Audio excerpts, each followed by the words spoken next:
Pooh Shiesty, the rapper who rapped about shooting people, allegedly robbed Gucci Mane.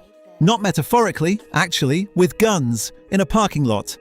And according to Hernandez Govan, a Memphis street veteran who went live on DJ Akademiks, the reason isn't a contract dispute. It's way dumber than that.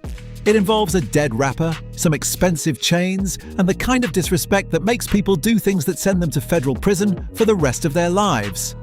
Let's get into it. First, who is Hernandez Govan? He's not a rapper.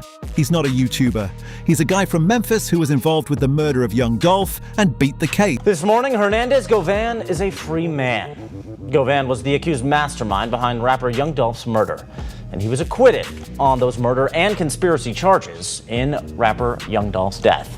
The jury only spent about 3 hours deliberating before reaching a decision. That verdict sent shockwaves through the courtroom Thursday morning, and neither family wanted to talk to the media afterwards, but we could see Hernandez Govan's friends and family tearing up and crying in the courtroom once that verdict was read.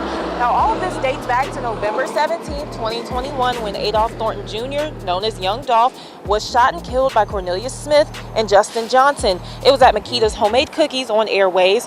Now, one of the shooters, Justin Johnson, was convicted and sentenced in 2024. The other shooter, Cornelius Smith, pleaded guilty and testified in both trials. Govan was accused of recruiting both of those shooters. His trial was less than 4 days long, with the jury reaching a verdict around 10:30 Thursday morning. Shelby County District Attorney General Steve Mulroy said Young Dolph's family was very disappointed in the verdict. Meanwhile, Govan said it was like a weight lifted off his shoulders. He claims he knew about the indictment before it was public. He says he knows some of the people charged personally. Basically, he's the uncle at the cookout who tells you the real story while everyone else is lying. Here's what the government wants you to believe. In 2021, Pooh Shiesty and some friends allegedly rolled up on Gucci Mane in a Miami parking lot. They waved guns, took jewelry and cash, and, get this, forced Gucci Mane to sign release papers from his record label. Yes, release papers. They brought legal documents to a stick-up. That's not a robbery, that's a hostile merger. A security guard got hurt. That guard, as you'll soon learn, was an off-duty cop, because of course he was. 9 people indicted, potential life sentences, and according to prosecutors, an open and shut case. But Govan says the government left out the juicy part. The why. Here's the why according to Govan. Big Scarr, a young rapper signed to Gucci Mane's label, died in 2022. Sad, tragic. A kid from Memphis gone too soon.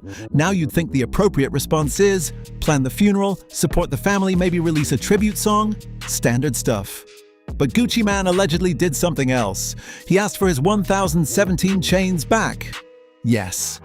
While the family was still crying, Gucci Mane was apparently thinking, hey, where's my jewelry? For some of the people watching, could you explain, what do you do to Big Scarr? Because Big Scarr passed away, didn't he? Yeah. So Big Scarr, he's from the city. He's a very talented artist from the city. Big Scarr from South Memphis. Anyway, that's Shiesty because he signed in 1017. He ended up passing away on those by mistake. And so when he died, instead of Gucci being concerned about paying for the funeral, his first request was to the family. He wanted the 1017 chains back. And, it's just crazy. You're supposed to be Gucci Mane. And you worried about these little bullshit ass chains. No disrespect to Scarr, because I'm sure they were some trophies to him and his family. But to Gucci, that should have been the last thing on his mind with his artist just, mistakenly OD.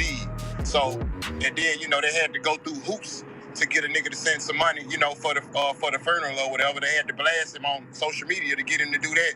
So he just had a sucker attack and all that shit. Pooh Shiesty and them didn't respect it. So that's where it started. And and it's like a domino effect. Now legally, those chains were his. Financially, they were valuable. But in street culture, which is already a collection of unspoken rules that make zero sense to outsiders, this was apparently the ultimate sin. Govan says that move was seen as disrespect, so deep that it planted a seed. A seed that grew into guns, paperwork, and an off-duty cop getting hit in the face. Let me pause and appreciate the absurdity here.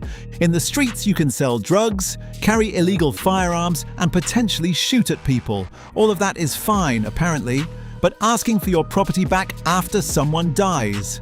That's where they draw the line. Govan calls it a domino effect of disrespect. And he's not wrong that Gucci Mane had been poking the bear. He was signing Memphis artists just to annoy Yo Gotti.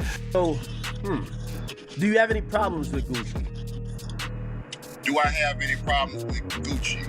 Or do you guys know each other? Or does he know you? No, I ain't got no problems with Gucci. I just always thought, you know, a lot of the shit he did, you know, was some sucker shit, you know, by, you know, it's just like, you know, you gonna go and how he went and, you know, made friends with everybody that he was into it with, except Gotti. You know, you made up with everybody, and it's all about a bitch. You know what I'm saying? By the way, that's another thing. You're the first person who said that, and when I went to do my research, I said, "Wow, that's fucking accurate." He did sign a bunch of Memphis artists, and then he dropped it. He signed them. Thought he was just doing it just to antagonize Gotti. Like he didn't even never put none of this shit out. He just was doing it just to try to antagonize Gotti, and that was some lame ass shit, you know. So it's just a lot of moves he did that made me kind of, you know, lose respect for him. I mean, I ain't never been a fan of his music. I always thought he was an ABC ass rapper anyway. That's like moving into your ex's neighborhood and waving from the lawn. So there was already tension. Then Big Scarr dies. Then the chain thing happens. And at that moment, according to Govan, people who were loyal to Gucci Mane started thinking, wait, if I die, is this guy going to ask my mum for his chain back? And that thought apparently led to a robbery. I'm not saying it's logical, I'm saying it's street logic. And street logic is what happens when common sense goes on vacation and takes pride with it. So the day comes. Miami parking lot. Gucci Mane and his crew are just standing there, probably discussing chain-related trauma. Pooh Shiesty and friends pull up. Guns come out. Jewelry and cash change hands. And then, the kicker? They force Gucci Mane to sign release papers. Let me repeat that. They brought a contract to a robbery. Somebody printed that out. Somebody probably thought, we can't just take his stuff, we need to make it legal. Imagine explaining that to a judge. Your Honor, yes, we had firearms, but we also had Exhibit A, a notarized document.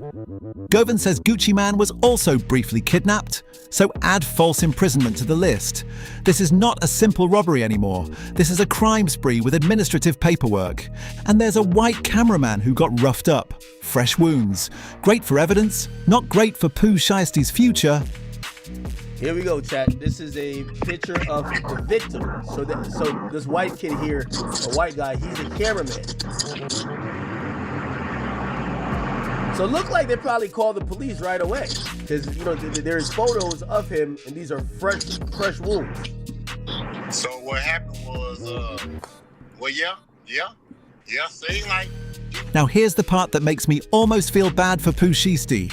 Almost.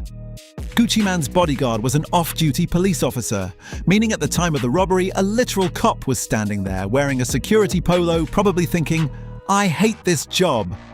That officer got hurt, and now he's the star witness. Govan says it best. No jury is going to believe Pooh Shiesty over an officer of the law. It doesn't matter if the officer was moonlighting as a rapper's bodyguard. He has a badge, he has training, he has a black eye. You could have the best lawyer in the world. You could have video evidence proving the cop was asleep. It doesn't matter. Make sure to like and subscribe if you want to see more videos like this.